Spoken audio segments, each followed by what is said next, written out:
Dernier jour de jeûne pour la communauté musulmane, deuxième jour de cette belle semaine et plaisir renouvelé, amis téléspectateurs, de vous retrouver, d'être là au rendez-vous matinal qu'on a de façon hebdomadaire sur RTI 1. Amis téléspectateurs, bonjour, bien le bonjour, bon réveil et merci de suivre Matin Bonheur qui sera essentiellement dédié aujourd'hui encore une fois à la femme tout en faisant un clin d'œil à la communauté musulmane qui, pour ce dernier jour, continuera de prier pour nos différentes vies et pour notre beau pays, la Côte d'Ivoire. Merci de vous installer confortablement. Matin Bonheur commence maintenant.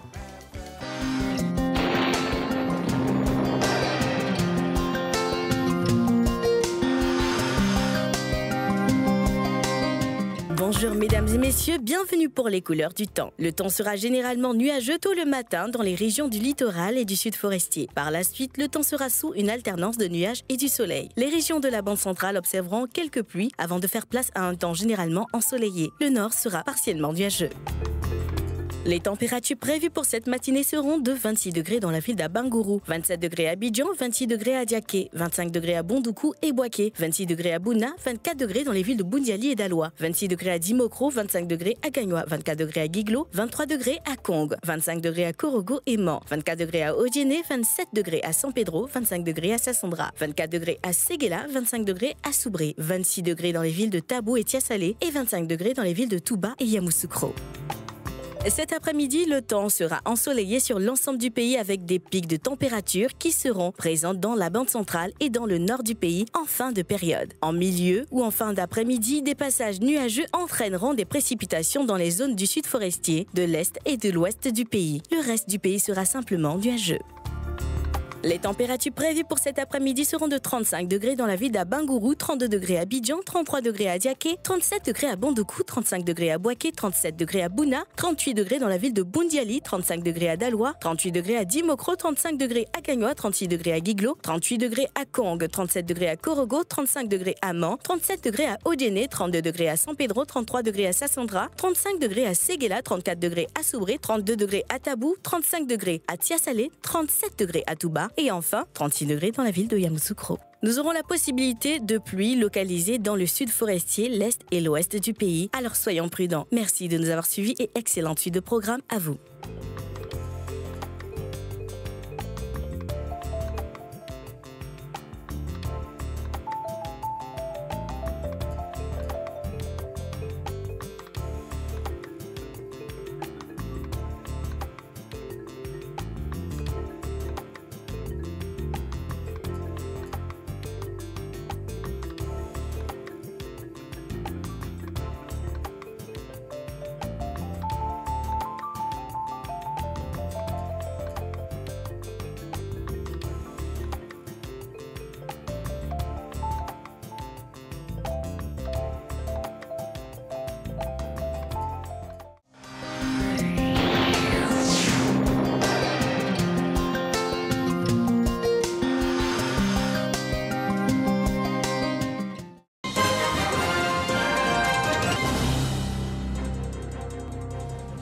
Vous êtes les bienvenus dans la matinale. Bonjour et bienvenue sur RTI 1.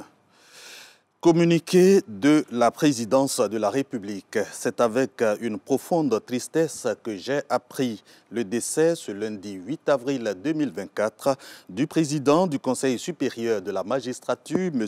Koné Mamadou, ancien président du Conseil constitutionnel et ancien garde des Sceaux, ministre de la Justice et des Droits de l'Homme. Je salue la mémoire de ce brillant magistrat, grand serviteur de l'État qui a exercé ses fonctions avec compétence, rigueur et responsabilité.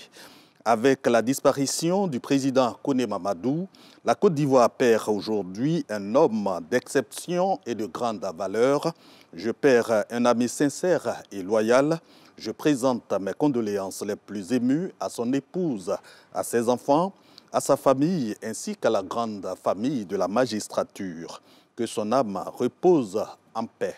Fait à Abidjan le lundi 8 avril 2024, Alassane Ouattara, président de la République de Côte d'Ivoire.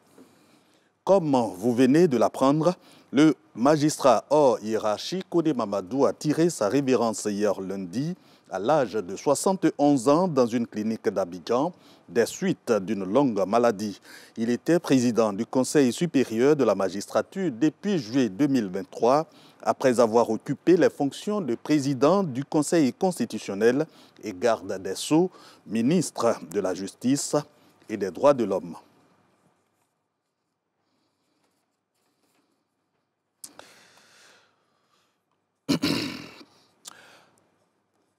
On va poursuivre avec cette information venant du COSIM, le Conseil supérieur des imams. Le croissant lunaire mettant fin aux jeûnes musulmans n'a pu être observé sur toute l'étendue du territoire national. Par conséquent, le ramadan, c'est-à-dire le jeûne musulman, se poursuit aujourd'hui même. Et en fin de soirée, le COSIM fera une déclaration pour savoir la date du ramadan. Une chose est sûre, le ramadan, la fête marquant la fin du jeûne musulman, sera célébrée et déjà à Bouaké, c'est l'effervescence des préparatifs qui, pour se faire une beauté, qui pour trouver de quoi nourrir la famille le jour de la fête. En tout cas, les musulmans s'activent pour une célébration réussie du ramadan, nous disent Boubacar Silla et Charles Tatou. Le mois du Ramadan tire à sa fin et les préparatifs vont bon train pour la célébration de l'Aïd el-Fitr, même s'il faut attendre l'observation de l'apparition du croissant lunaire. À Bouaké, dans les différents marchés, chacun s'active à sa manière. Vendeurs de volailles, de viande de bœuf ou de mouton, tout comme les vendeuses de légumes. Pareille situation chez les couturiers et les coiffeuses très sollicitées en ce moment. Pour la circonstance, les prix des denrées ne sont pas les mêmes. Au marché de Bourma-Côté, les commerçants se frottent les mains quand les consommateurs se serrent la ceinture. Aujourd'hui, en tout cas, il y a tout sur le marché. Il y a carottes, concombre, il y a tout sur le marché. C'est le plus souvent qui nous décourage, mais on fait commencer la fête. Je suis venu acheter aujourd'hui poivrons. Avant, j'étais venu, le kilo était à 500, 400.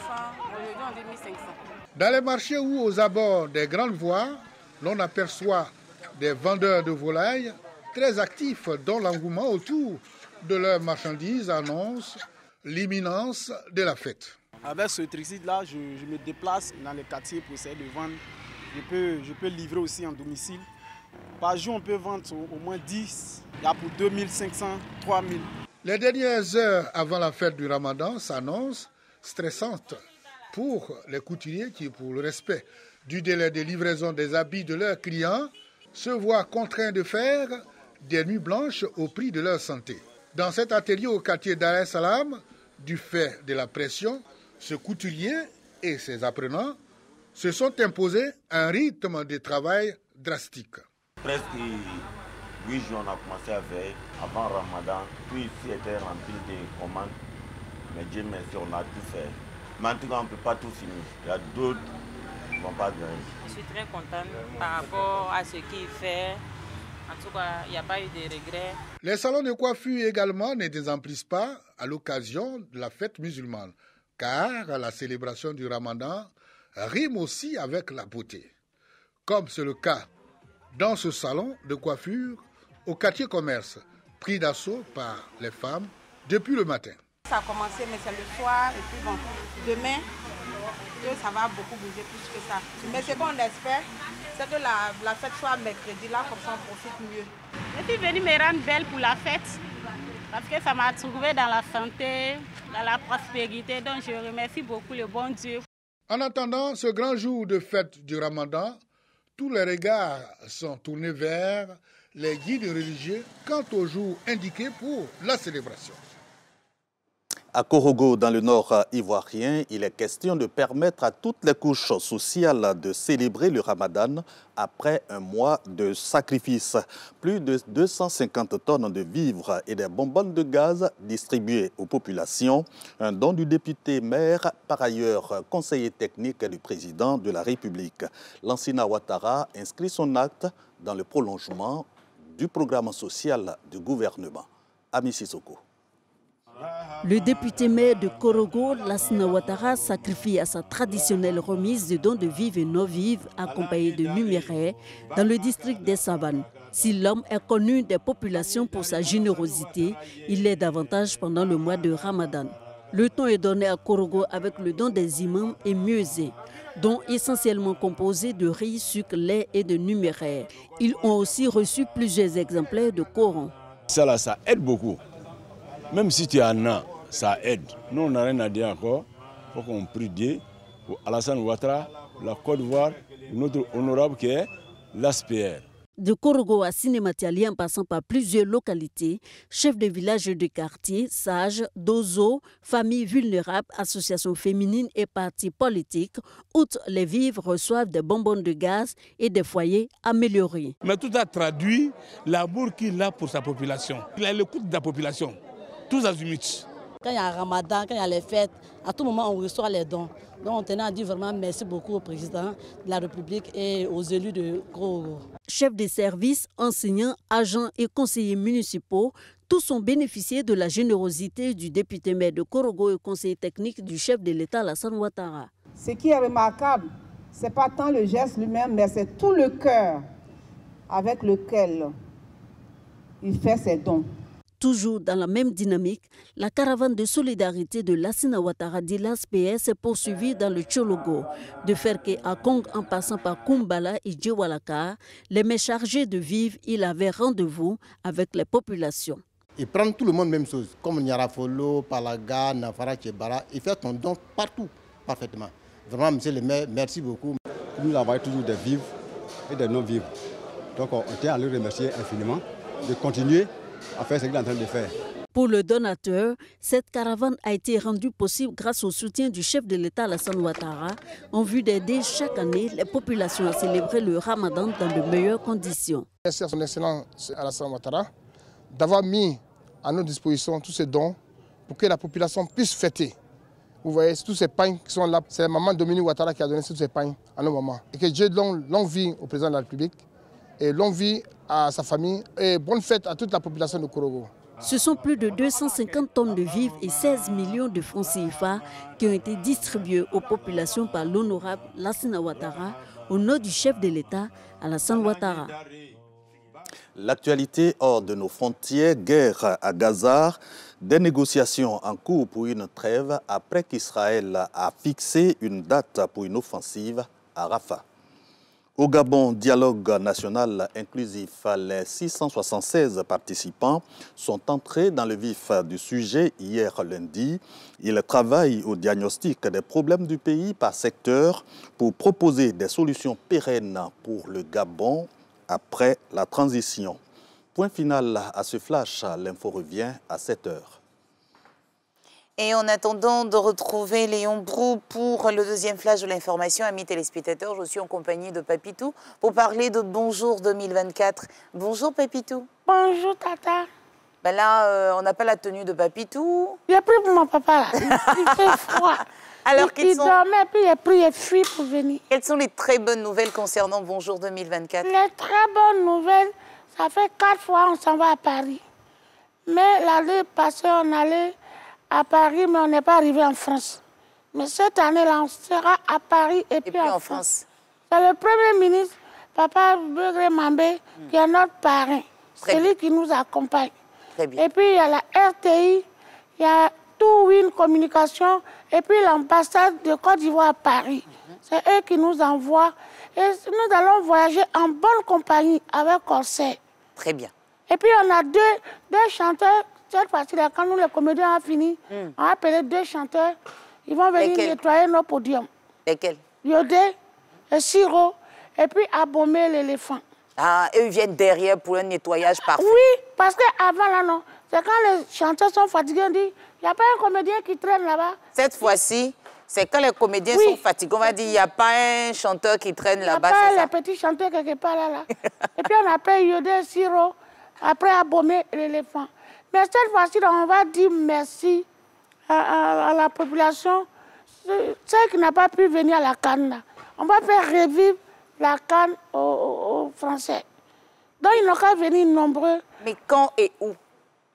C'est le 27, à la maison de la mutualité. 27 de quel 27 mois? Avril. Donc de ce mois, c'est juste dans quelques jours. C'est pas de ce mois, c'est avril.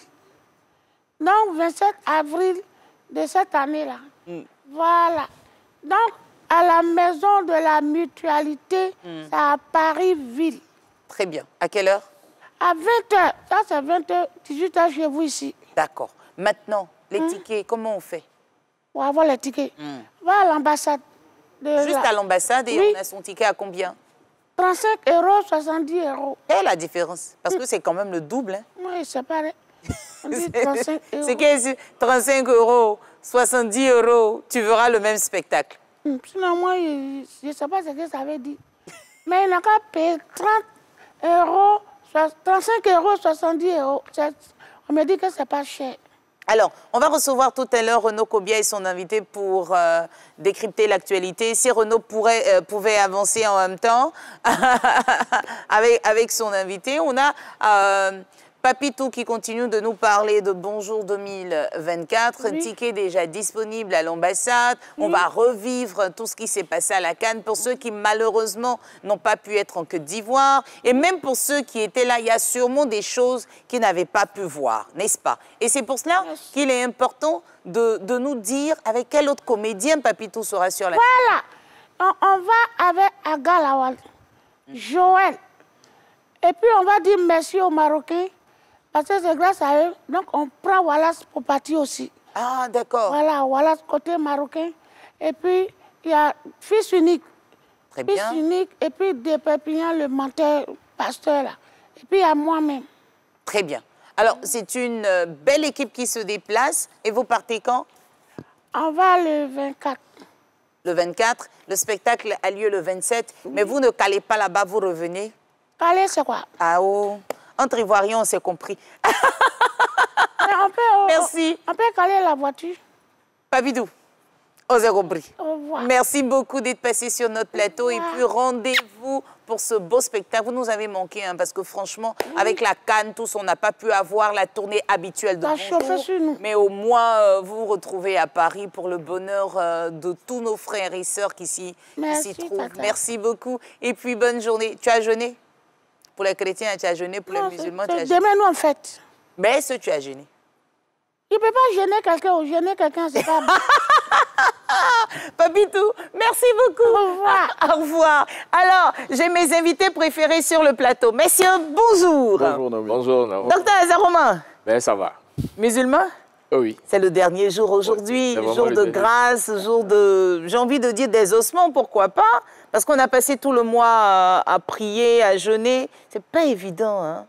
Oh oui, c'est pas évident. Avec le soleil. Avec ce soleil. Mais hier, on a eu la pluie quand même. Oui, mais j'ai rien compris.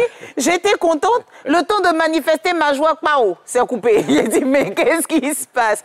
Alors, de quoi on parle aujourd'hui, Renaud? Aujourd'hui, on va parler, bien évidemment, des sujets qui font l'actualité. Très bien. Comme Bonjour 2024, non? Bonjour 2024. Bon, Papitou, on a parlé. On a déjà parlé. Nous, on va parler de la pluie qu'il y a eu hier, justement, avec le petit dommage que ça a causé au niveau du tunnel d'Abobo, qui a été très vite rétabli. Très vite rétabli. Et parler surtout de l'appel des autorités ivoiriennes à plus de civisme des populations pour éviter que pareille situation ne se reproduise. Bon, tu sais, souvent, c'est la joie. On déborde souvent. Il y a peut-être ça aussi. On va tout gâter. On va mettre ça sur le compte de la joie, mais en même temps, il faut veiller sur les infrastructures qui sont offertes par les autorités ivoiriennes parce que ça coûte beaucoup d'argent. On va évidemment parler de la fête de Ramadan qui aura lieu demain. Hier, on était tu as trouvé ton ami Djoula? On était tous... Non, est-ce que tu as Mon ami est là. Non, il est là, mais fais le tour. Je ne vais pas chercher. C'est-à-dire, tu prends entrée chez quelqu'un, tu prends le plat de résistance chez un autre, tu prends le dessert ailleurs, tu prends le goûter, tu te promènes pour saluer. J'espère que tu as ton répertoire. Le répertoire est déjà plein, tout est déjà calé, les boubous sont préparés, tout est prêt. Cela dit, je voulais saluer, elle se reconnaîtra, madame... l'épouse du procureur, Madame Koné, demain le Soukouya, hein, on est là. C'était pour confirmer mon invitation. Merci beaucoup, ma présence, je serai là. Oui, donc puis, après ça... On va parler d'un autre sujet. Ah, après Ramadan, on parle de quoi encore? Au football, il y a un président de club en Côte d'Ivoire ici qui dénonce une mafia, selon lui, qui serait installée au sein de l'arbitrage ivoirien. Bon, donc tout ça, on va en parler tout à l'heure. Bon, docteur Touré est très bien inspiré. Je pense qu'on va décortiquer, décrypter l'actualité pour votre plaisir, amis téléspectateurs. Tout ceci se passe dans la revue des Unes intégrales.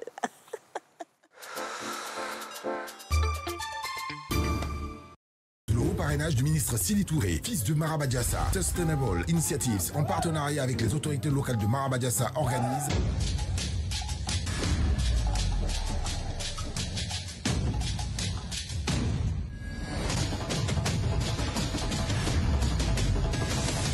la deuxième édition du Maurice Sawarila sous son format de giga festival culturel.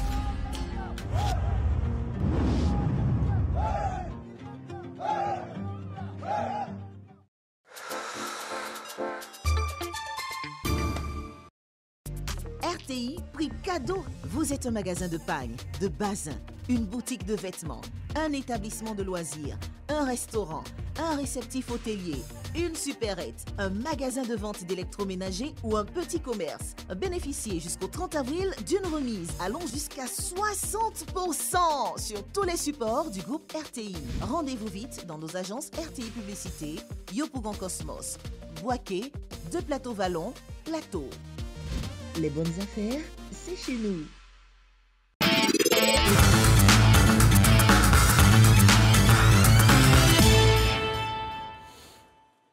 Bonjour à tous. Naomi a déjà donné le ton, donc on va y aller directement. Bonjour docteur. Oui, bonjour Kouya. Allez, merci de nous retrouver pour l'intégrale de la revue de presse qu'on démarre avec l'intelligent d'Abidjan qui revient sur ce qui s'est passé hier au tunnel d'Abobo qui était quasiment sous les eaux. Oui, on a été vraiment surpris de voir cette inondation. Mais il faut dire que ce n'est pas la qualité de l'ouvrage qui est mise en cause. C'est bien des actes d'incivisme des populations et qui malheureusement a posé ce désagrément aux usagers de la route. Donc il faut inviter les uns et les autres. Je pense que la structure en charge même de l'entretien de ces ouvrages-là doit opérer un certain nombre de sensibilisation, de sorte que les populations apprennent aujourd'hui à vivre avec ces ouvrages-là. C'est vrai, il est bien beau de construire des ouvrages, mais il faut les entretenir. Et l'entretien aussi appelle des actes de civisme. Il ne faudrait pas que, pour des égouts bouchés par des ordures, on arrive à ce genre de désagrément. Surtout que l'ouvrage date, c'est bien récent. Et puis surtout, il a coûté beaucoup d'argent. Absolument. Donc il faut vraiment prendre soin de ce qu'on nous donne. Et si on a construit ce tunnel-là, c'était une nécessité. Donc, pour que ce soit utile à tout le monde, il faut veiller à prendre soin, surtout à ne pas poser des actes qui puissent créer ce que nous avons vu hier, cette inondation. Oui, et surtout, il faut noter que l'eau s'est évacuée. Après, justement, les images qui avaient été publiées, c'était des images qui avaient été prises au moment de l'inondation, mais après, la situation s'est rétablie. Et comme le disait quelqu'un tout à l'heure hors antenne, il faut inclure dans les travaux qu'on fait maintenant un volet sensibilisation pour que les populations... le ministre Amédé, récemment sur la Y4, en parlait. Donc, il faut vraiment faire très attention, prendre soin de nos ouvrages.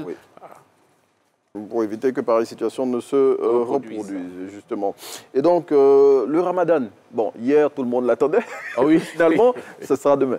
Oui, on a tous scruté le nord-est de la Côte d'Ivoire, pensant qu'on avait été délivré. Mais malheureusement, on n'a pas vu la lune.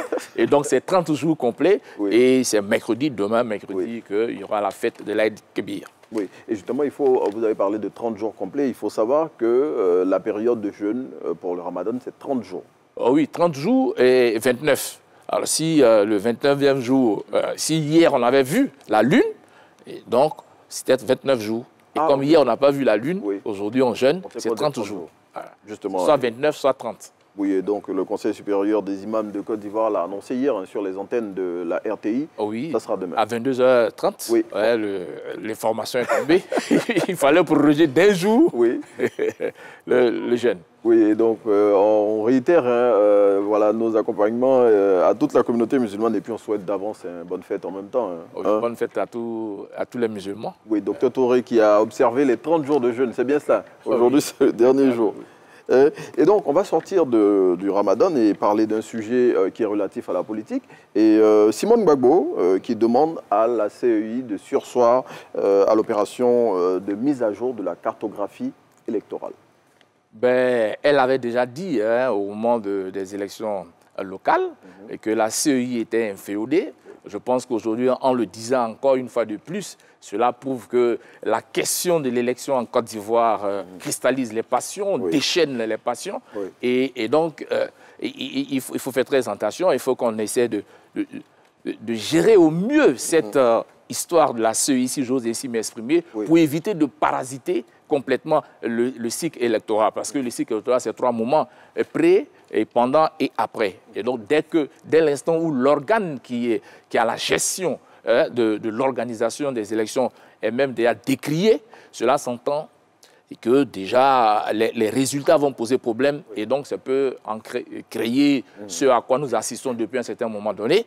Et donc, la question de la CEI est une question primordiale. Il faut chercher à la gérer au mieux pour éviter de parasiter complètement le cycle électoral pour que nous ne puissions pas assister à tout ce que nous voyons après les élections. Bon, justement, Simon Gbagbo, pour qui selon l'Inter, elle estime que cette question est tellement importante qu'il faut prendre le temps et il ne faut pas le faire dans la précipitation. Et surtout, elle demande au gouvernement d'ouvrir des discussions avec toutes les formations politiques et toutes les parties prenantes pour éviter justement qu'on arrive à ce que vous indiquez. Ah oui, moi, j'opte par exemple pour cette concertation parce que je disais tantôt qu'il ne faut pas parasiter le cycle et que ça crée des problèmes. Donc, si nous sommes dans la concertation, et donc, nous sommes dans la confrontation. Et là, nous sommes dans ce qu'on appelle la controverse. Il y a un problème qui est posé. Nous cherchons chacun à sa position, mais nous cherchons à trouver une solution pour que cela puisse profiter à tout le monde au lieu de rentrer dans l'affrontement et on serait dans la polémique en ce moment. Et il y a une chose qui est certaine, c'est qu'on est sûr, la commission électorale indépendante, à travers son président, l'avait indiqué, les élections seront transparentes et toutes les dispositions seront prises. Parmi ces dispositions, il y a la prise en compte, bien évidemment, des avis des différents acteurs politiques. Et puis, on va parler d'une page noire dans ce numéro de l'intégrale de la revue de presse. Toute la Côte d'Ivoire le sait. Le président du Conseil supérieur de la magistrature, c'était hier. Oui, il y a une triste nouvelle pour la magistrature ivoirienne, mais également il faut dire qu'avant de devenir président du Conseil supérieur de la magistrature, il était président du Conseil constitutionnel. Donc c'est un homme de métier. Donc la Côte d'Ivoire perd également un de ses valeureux, j'allais dire, magistrats, un illustre fils du pays. C'est dommage. Oui, M. Koné Mamadou, qui est décédé hier à l'âge à plus de 70 ans, après une longue maladie qui l'avait écarté un tout petit peu de son boulot. Et puis, on va refermer ce numéro de l'intégrale de la revue de presse, docteur, avec un sujet qui vient jeter un pavé dans la mare du football ivoirien, surtout dans celui du corps arbitral. Eugène Diomandé dénonce une mafia dans l'arbitrage ivoirien. J'allais parler comme les journalistes sportifs, de graves révélations, une fois de plus encore, qui viennent jeter le discrédit sur le football ivoirien, et dire qu'il y a une mafia qui existe dans le corps arbitral. C'est que les résultats, déjà, sont biaisés. On n'a pas de bons résultats, donc les clubs ne sont pas à la hauteur de ce qu'on attend d'eux, et c'est vraiment grave. Et surtout que Eugène Diomandé donne des détails importants sur les matchs. Donc, il faut que la commission se réunisse et puis essayer d'extirper de leur sein tous ceux qui traficotent dans cette mafia. Et parce que le football aujourd'hui, la Côte d'Ivoire est championne d'Afrique et tout le monde nous attend. Et c'est de telles informations jette vraiment le discrédit, ternit un peu l'image du football ivoirien. Et surtout, comme vous l'avez dit, il donne des détails. Et bon, c'est à lire dans l'avenir de ce jour. Il est sorti de sa réserve, lui, qu'on sait très peu bavard, sorti de sa réserve à l'issue d'un match le lundi dernier où il était opposé, le COE Sport de San Pedro, dont le président était opposé à l'AS Tanda. Il a perdu 2-1 ce match et il estime qu'il y a eu pas des erreurs d'arbitrage, mais quelque chose qui a été organisé pour faire perdre son équipe. Oui, c'est des erreurs d'arbitrage voulues.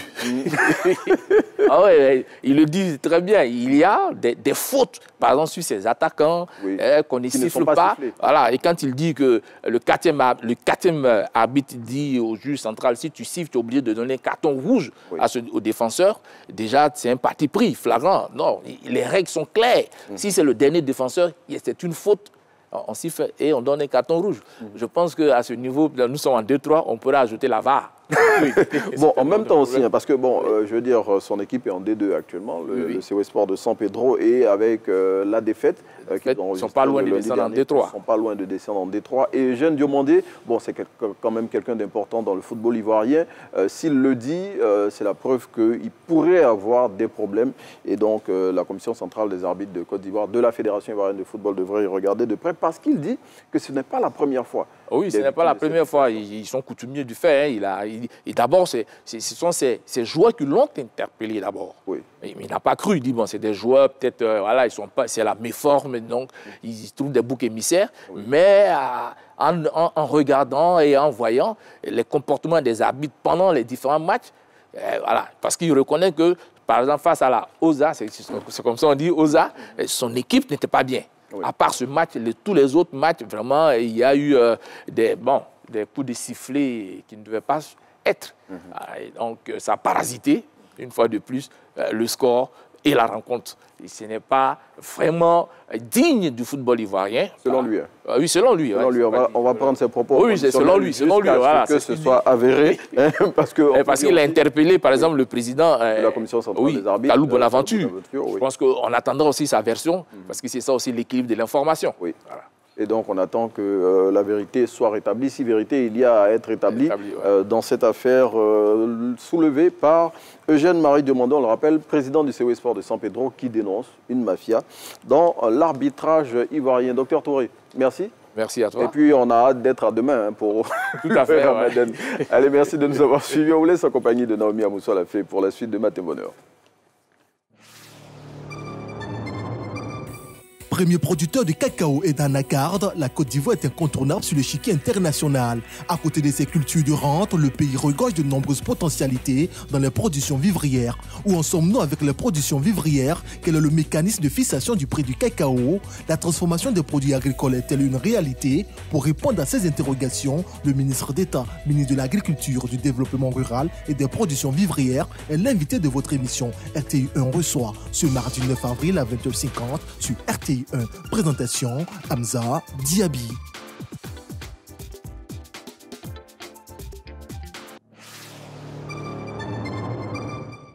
Awané 2024 démarre bientôt.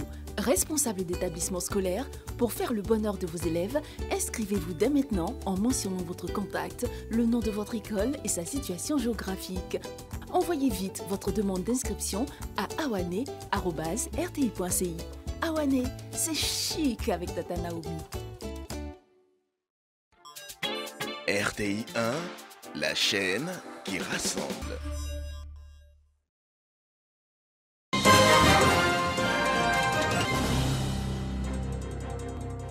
Bienvenue à vous tous qui nous rejoignez pour ce deuxième flash d'information qui nous conduit tout droit au Rwanda, où le président Paul Kagame et ses invités venus des 4 coins du monde célèbrent le 30e anniversaire du génocide des Tutsis. Gilbert Kafana Kone, le haut représentant du chef de l'État, représente au Rwanda le président Alassane Ouattara. Abdoulaye Kone.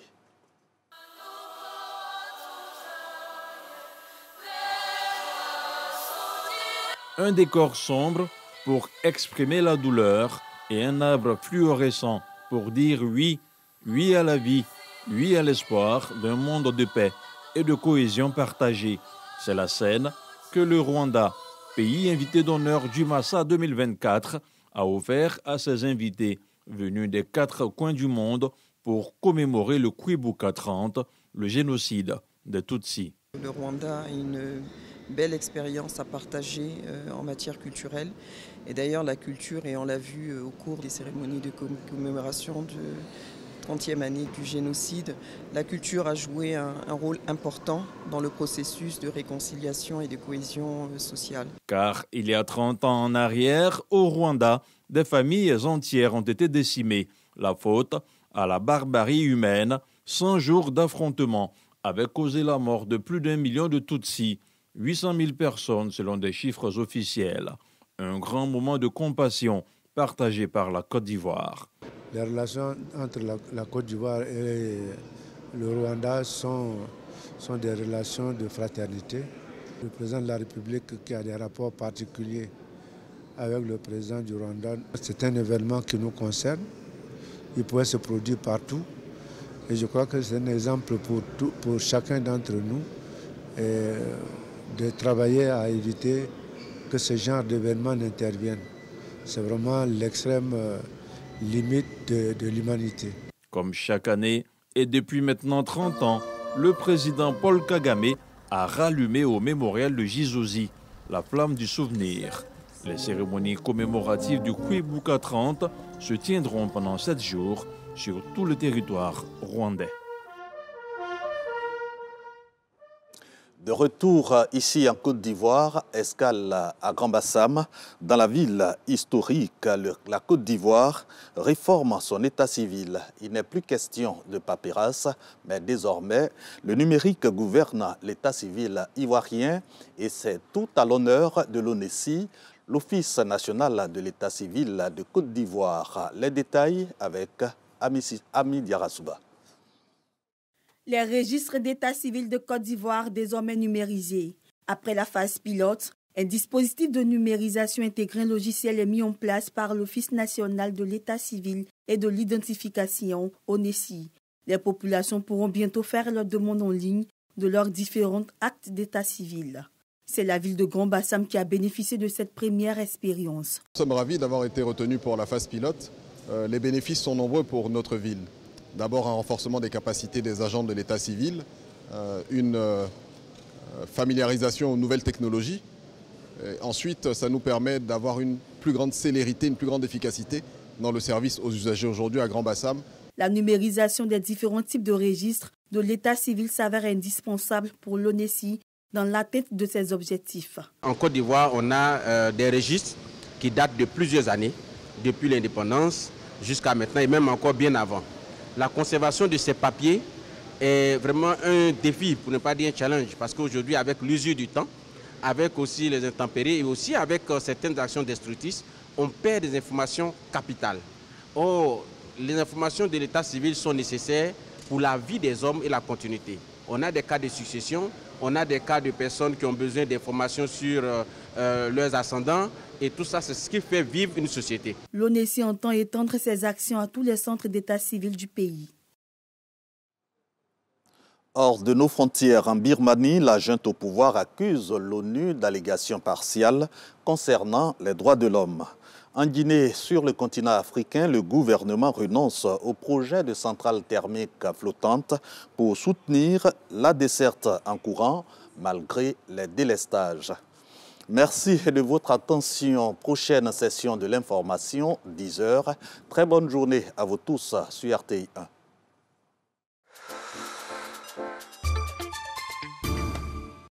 Le ministère de l'Équipement et de l'Entretien routier informe l'ensemble des usagers de la route qu'il sera procédé du 7 avril au 19 mai 2024 à la réalisation des travaux de déplacement de la voie ferrée dans les communes de Marcory et Trècheville. Ces travaux se dérouleront de 7 h à 19 h et entraîneront pendant leur exécution des perturbations du trafic sur les voies concernées aux dates suivantes. Rue Pierre et Marie Curie, 7, 20 et 21 avril 2024. Rue Thomas Edison, 7, 27 et 28 avril 2024. Rue Chevalier de Clieux, 14 avril, 4 et 5 mai 2024. Rue des Brasseurs, 21 avril, 18 et 19 mai 2024. Boulevard du Canal, 14 et 21 avril, 4 et 11 mai 2024. Boulevard de Marseille, 28 avril, 18 et 19 mai 2024. Le ministère s'excuse auprès des usagers de la route et les invite au strict respect du plan de circulation qui sera mis en vigueur. Sous la coprésidence de Madame Françoise Remarque, ministre de la Culture et de la Francophonie, et de Monsieur Yves Brahim Makoni, DG du Conseil Café Cacao, sous le parrainage de Madame la ministre Maria Tokoni, maire de la commune de Boundiali, l'ONG Abidjan Festival organise la 8e édition du Tchégélé Festival, festival international du balafon, du 27 avril au 4 mai 2024 à Boundiali. Au programme, concours de beauté, colloques, conférences, concerts live avec Neba Sulu, Moli Bali Keita, Salif de Sobara, Aïcha Traoré et plus d'une vingtaine d'artistes. Infoline 01 01 26 90 52. Après sa CAN réussie, la Côte d'Ivoire accueille du 13 au 20 avril le Massa, le plus grand rendez-vous du spectacle africain. 33 pays, 130 troupes, plus de 1000 artistes, 300 spectacles durant 7 jours au Palais de la Culture Bernard Dadier et dans les communes d'Abobo, Cocody, Plateau, Trècheville, Yopougon, Koumassi. Le Massa, c'est nous et c'est gratuit. Un événement organisé par le ministère de la Culture et de la Francophonie. RTI, diffuseur officiel.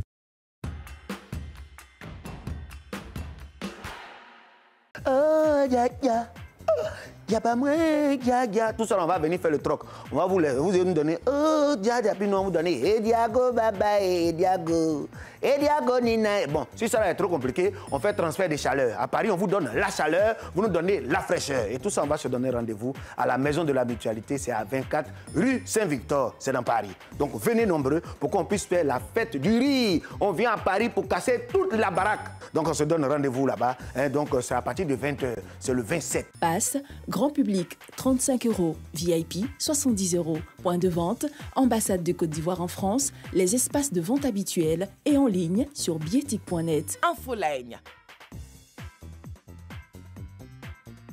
Bonjour, un concept RTI. Bonjour Paris, 4e édition. Un contenu sur mesure. Une salle de prestige, des humoristes triés sur le volet. Les gars aussi, vous êtes là, vous trompez les mousseaux, vous trompez les go, on voit dedans. Que Dieu vous bénisse. Bonjour Paris, le rendez-vous de la diaspora, placé sous le parrainage du Premier ministre, ministre des Sports et du Cadre de Vie, Robert Begré-Mambé. La RTI, l'ambassade de Côte d'Ivoire en France et Towin Communication organisent Bonjour Paris, 4e édition, ce samedi 27 avril, à la Maison de la Mutualité à 20h. Bonjour Paris, une opportunité pour fêter la 3e étoile et dire merci aux éléphants ainsi qu'aux populations pour leur soutien indéfectible. Avec Yodé Siro et Abomé l'éléphant. Passe, grand public, 35 €, VIP, 70 €. Point de vente, ambassade de Côte d'Ivoire en France, les espaces de vente habituels et en ligne sur bietic.net. Bonjour Paris, 4e édition. C'est aussi le quart d'heure du Maroc. Pas que. Bonjour Paris pour une Côte d'Ivoire solidaire. Sponsor. Partenaire. Infoline. Bonjour Paris, 4e édition, ce samedi 27 avril. Oui, c'est vrai. Oh, je sais l'esprit est là. C'est un garçon qui est joli, mais du pot de baya. Bonjour, un concept RTI.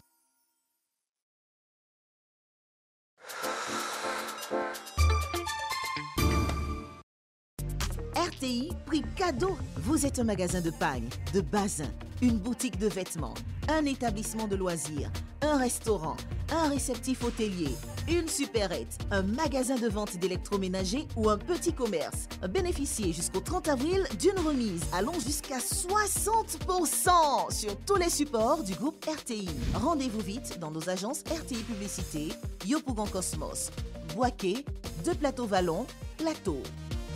Les bonnes affaires, c'est chez nous. Nous entamons la dernière ligne droite de cette émission Matin Bonheur pour votre plaisir, amis téléspectateurs. Et nous sommes avec Madame Sandrine Adon, qui est juriste. Aujourd'hui, un thème assez spécial en ce dernier jour de carême, le devoir conjugal entre époux. Bonjour Madame Adon. Bonjour à vous. Merci beaucoup. Alors, on va savoir ce que c'est que le devoir conjugal entre époux, ce que ça implique. Mais on va dire tout cela juste après notre jingle.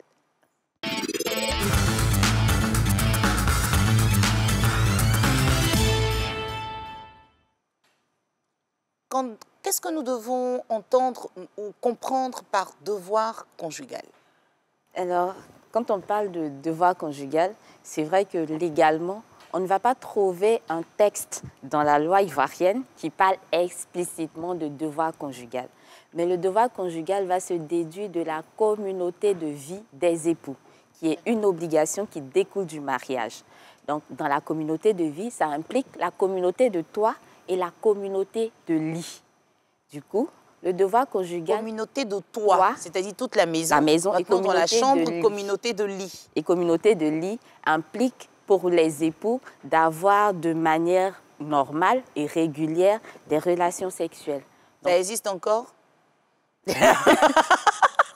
s'attendait pas à cette pas du tout. Pas du tout. Mais c'est vrai que c'est censé exister. Voilà, c'est censé se passer comme ça dans le mariage. Donc le devoir conjugal pour les époux, finalement, c'est l'obligation, entre griffes, obligation qu'ils ont d'entretenir des relations sexuelles dans leur mariage. Et qu'est-ce que cela implique vraiment pour les époux? Alors, tout à l'heure, on parlait d'obligation. Ouais. Donc, c'est un devoir qu'ils ont réciproquement l'un envers l'autre. Du coup, quand ils ne le font pas, il y a des sanctions, il y a des conséquences. Le consentement au mariage implique en fait cette action continuelle, quotidienne, hebdomadaire ou peut-être mensuelle. Mais tout va dépendre des époux. Donc, ce qui implique pour les époux de devoir s'y conformer. Mais ce n'est pas parce qu'on l'a dit que ça doit être forcé. D'accord, c'est de commun accord. Exactement. Alors, est-ce que le non-respect du devoir conjugal peut être une cause d'annulation carrément du mariage? Alors, non. À ce niveau-là, les gens font une sorte d'amalgame. L'annulation du mariage diffère du divorce. L'annulation va intervenir lorsque certaines règles ou certains éléments nécessaires à la formation du mariage n'ont pas été respectés. Et dans ce cas-là, au niveau du devoir conjugal, c'est dans le mariage qu'on commence à l'exercer. Donc, c'est à partir du mariage qu'on voit si le devoir conjugal est respecté ou non. Du coup, s'il n'est pas respecté dans le mariage, c'est évident qu'on ne peut pas annuler le mariage. Il peut plutôt servir de cause de divorce.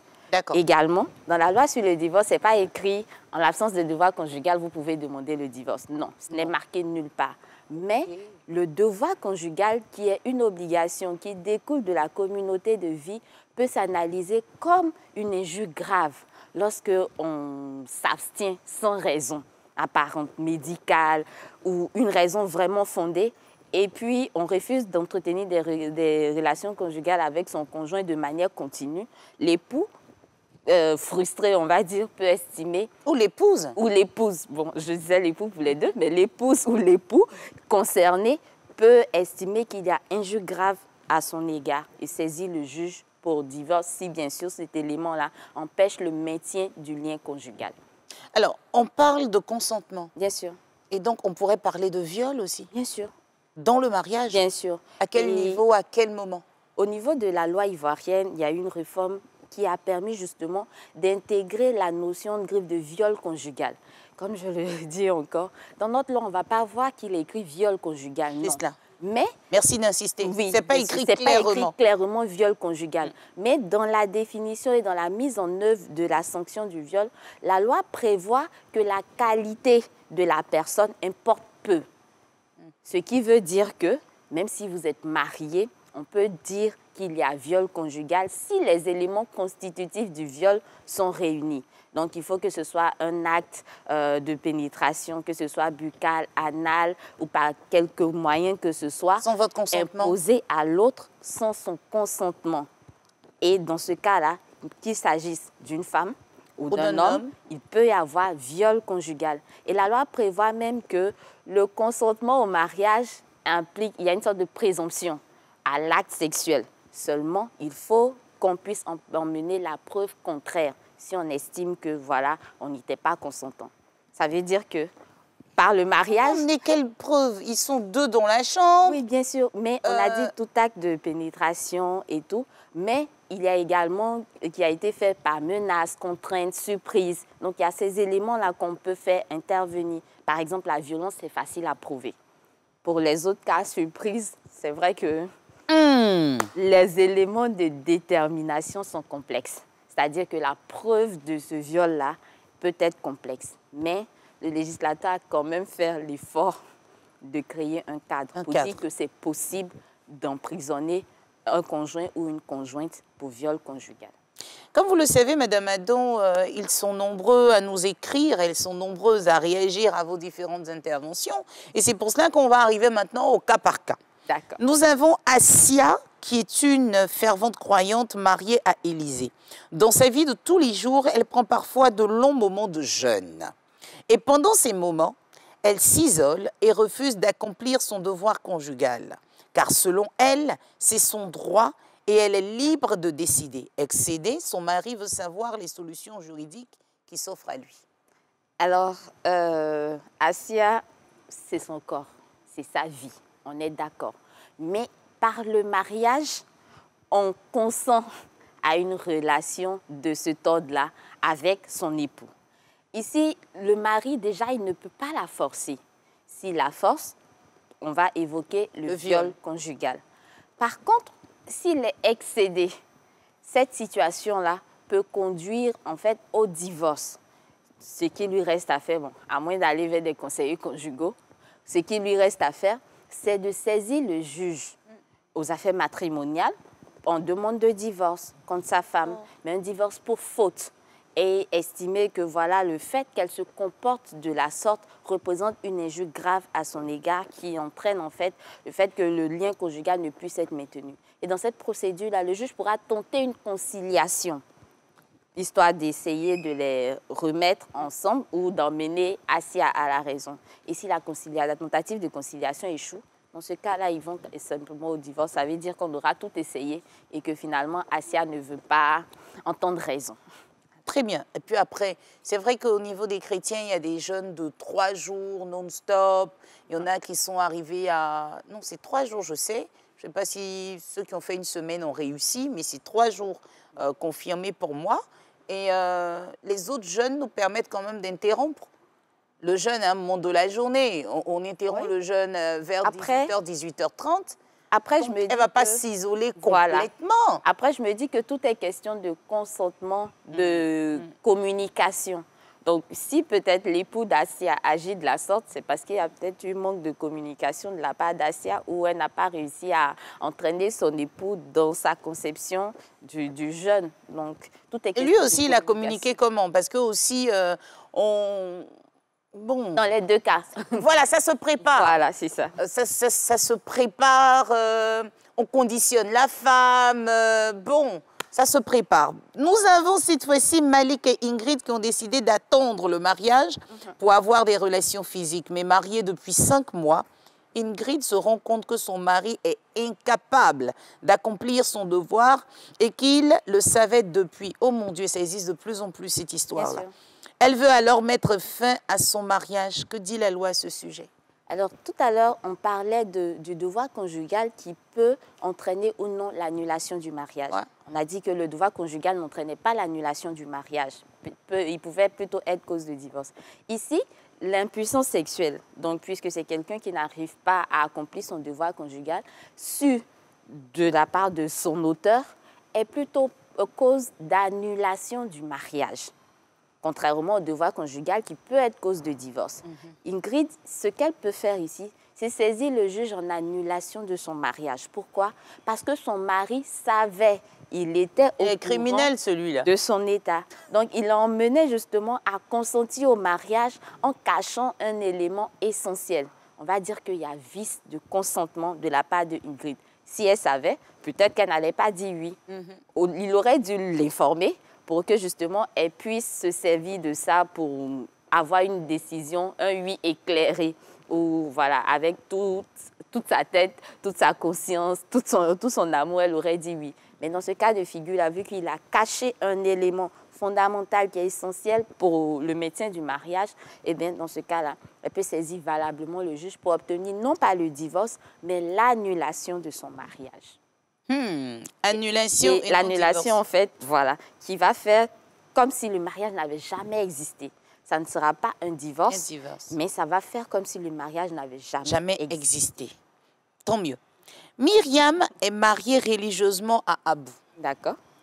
Adèle, de son côté, fait la dot avec Henri. D'accord. Parce que le mari de Pélagie a décidé de mettre fin à leur union légale sous prétexte que sa femme lui a caché son infertilité, Abou et Henri veulent aussi saisir le juge parce que selon eux, leurs femmes, écoutez bien, n'accomplissent pas bien le devoir conjugal. Les 3 actions peuvent-elles aboutir? Alors, ici, on a 3 situations bien différentes. On a une personne qui a fait, le premier couple qui a fait un mariage religieux. Le deuxième couple qui a fait un mariage traditionnel, donc la dot. Et puis, on a ceux qui sont mariés civilement. En Côte d'Ivoire, ce que la loi encadre, c'est le mariage civil.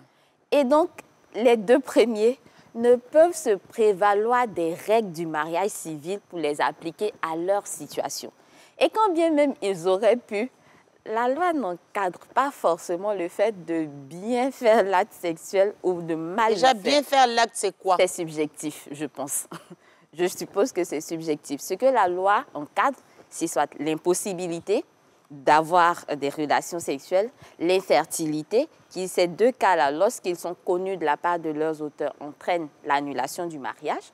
Et dans un autre cas, l'abstinence ou la non-consommation du mariage. Revenons sur l'infertilité. D'accord. Beaucoup de femmes ne le savent pas. C'est justement dans le foyer qu'elles le découvrent. Justement, si le conjoint, c'est-à-dire, il peut s'agir de la femme ou de l'homme, le conjoint le savait et qu'il l'a caché, il y a vice de consentement. Il a emmené l'autre à dire oui sans qu'il n'ait toutes les informations. C'est pareil que pour l'impuissance sexuelle et l'infertilité. Dans l'autre cas, on est déjà marié ou bien alors on savait. Quand on sait, on ne peut pas utiliser ce moyen-là comme cause d'annulation. C'est ça. C'est-à-dire qu'on est au courant, on a donné valablement son accord. C'est-à-dire peut-être qu'on va trouver des moyens, des traitements par la prière et tout ça.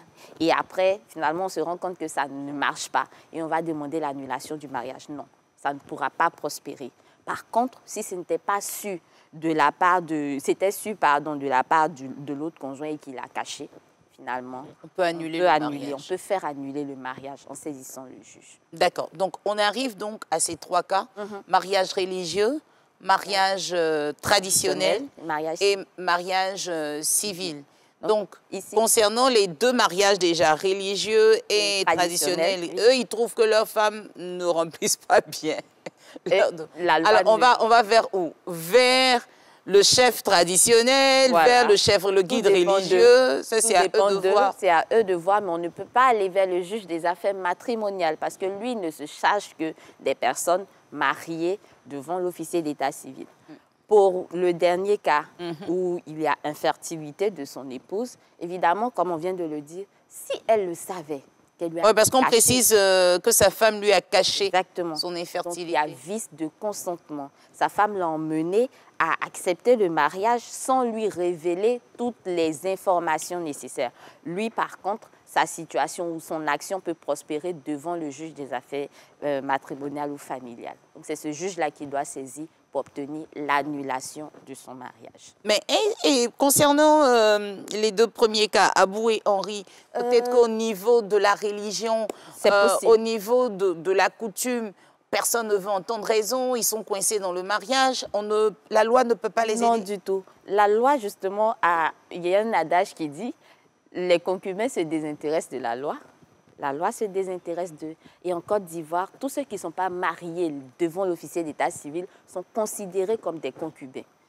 Et donc, même si on a fait tout le processus traditionnel et religieux nécessaire, qu'on n'est pas encore arrivé devant l'officier d'état civil. On peut partir comme on veut. On peut partir on ne sera pas poursuivi. On ne sera pas poursuivi. Sauf dans le cas où il y a des enfants. L'obligation envers les enfants, là, c'est toute autre chose qui est très bien encadrée. Mais entre les 2 personnes majeures qui ont décidé de se lancer dans leur relation, la loi, malheureusement, ne pourra rien faire pour eux. Et même s'ils sont menacés au niveau, parce que c'est arrivé, au niveau de la famille, des guides religieux ou traditionnels, s'ils sont menacés parce qu'ils veulent partir du mariage. Dans ce cas, on va aller en droit pénal avec les mesures de protection pour les personnes victimes de violences domestiques et tout ça, pour pouvoir les protéger. Mais ça ne sera pas sur le fondement de la loi sur le mariage. Parce qu'avec cette mesure spéciale, on ne tient pas compte du caractère de personnes mariées. On tient compte des gens qui vivent ensemble, des concubins, des personnes qui entretiennent des relations, même des ex qui ne vivent plus ensemble, mais qui ont entretenu des relations. Donc, ça protège tout cet ensemble-là. Très bien. Mais on ne va pas avoir recours à la loi sur le mariage pour leur situation particulière. Alors, Madame Adon, on est souvent choqué d'apprendre quelques histoires. On est dépassé par la réaction de certains conjoints. Oui. Parce qu'aujourd'hui, les gens sont un peu dans la perversité, il faut le dire, appelons les choses par leur nom. Oui. Qu'est-ce qu'on fait de cette femme qui découvre dans le mariage des travers de son conjoint? Peut-elle annuler le mariage? Pas annuler le mariage, justement. Elle peut demander le divorce? Elle peut demander le divorce si elle estime que la situation va représenter soit un danger pour elle. Par exemple, il y a des différentes causes de divorce pour faute. Et parmi ces causes-là, il y a la dernière qui est l'injure, l'excès et les sévices.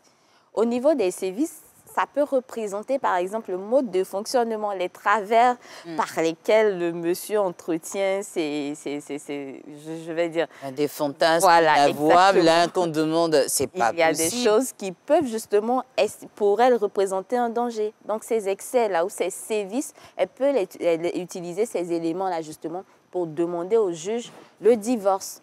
Parce qu'elle estime qu'il y a eu sévices contre elle dans le cadre de cette situation. Oui, mais même s'il ne la force pas, par exemple, et qu'il demande et qu'elle n'arrive pas justement à le satisfaire. Au fur et à mesure. Si elle estime qu'à un moment donné, ça devient pesant pour elle. Mais il n'y a pas de preuve. En fait, le problème, c'est comment prouver cela. La preuve, en fait, se fait par tout moyen. Et parfois, le juge les entend, en fait. Vu que ce n'est pas parce que vous demandez... Parce que ça devient la parole de l'une c'est vrai, tout à fait. C'est vrai qu'on ne va pas rentrer dans votre intimité, mais le juge se le permet un peu quand même. Parce que justement, ce sont des procédures qui ont lieu en chambre de conseil. On ne vous reçoit pas devant tout le monde dans la grande salle pour qu'on puisse... Ce sont des choses qui sont quand même intimes.